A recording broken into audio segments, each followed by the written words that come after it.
yéenekaay yi ak Mamadou Mouhamed Ndiaye. jërë ngeen jëf wax ju ñaaw ju nekk wax ju rëy ju nekk wax ju garaaw ju nekk dégg nañu ko ci tribunal bu Ndakaaru démb bi ñuy àtte Adji Sarr ak Ousmane Sonko xalaas l'observateur nañu salas bi Adji Sarr taxawee tribunal jano ak juge bi doon ko wax li ko jotalee Ousmane Sonko lu nekk yéenekaay bi nee nañu dégg nañu ko fa ay finition ki démarrage ba ci escale moom Adji Sarr yéenekaay bi nee nañu wax na juge bi xeeti massage yañ doon def ca salon bii di salon Sweet Beauté la yéenekaay bi ni ci xëtamu njëkk ne démb ca tribunalum Ndakaaru bi ñuy déglu li xewoon mbir yi dafa meloon na ñu nekk ci film porno film saay-saay film X Le Quotidien ne ko X la woon Adji Sarr def na ay révélation yu garaaw ca kanamu baar ba wax na xeeti massage yi ñu doon defal clients yi ca salon Sweet Beauté nee na am na massage bu ñu naan intégral tonifiant am massage bu ñu naan nuuru massage am massage 4 mai nga xam ne ñaari xale yu jigéen ñooy tim client bi di ko massé am na massage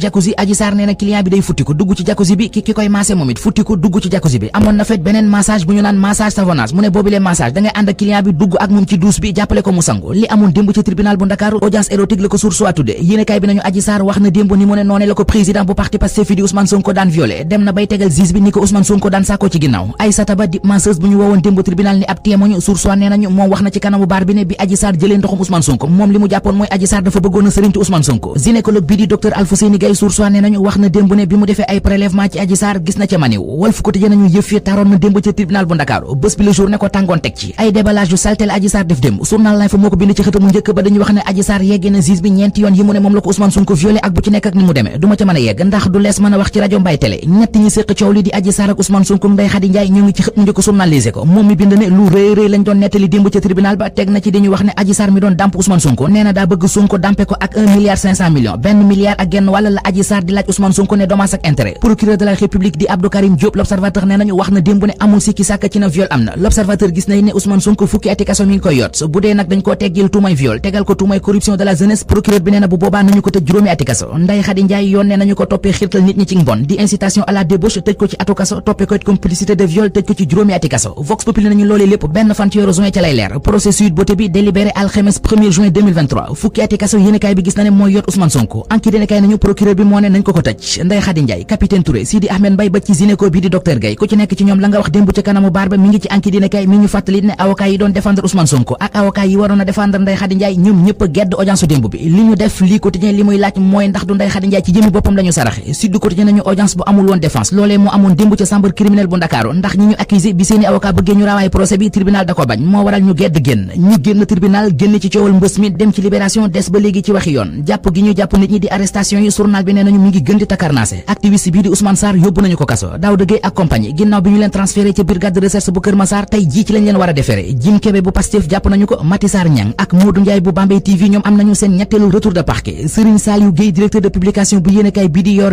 libération nee nañu ma nga ñu garde à vue ndax tuumay outrage à magistrat ak usurpation de fonction ndax amul carte de presse buy wane ne journaliste la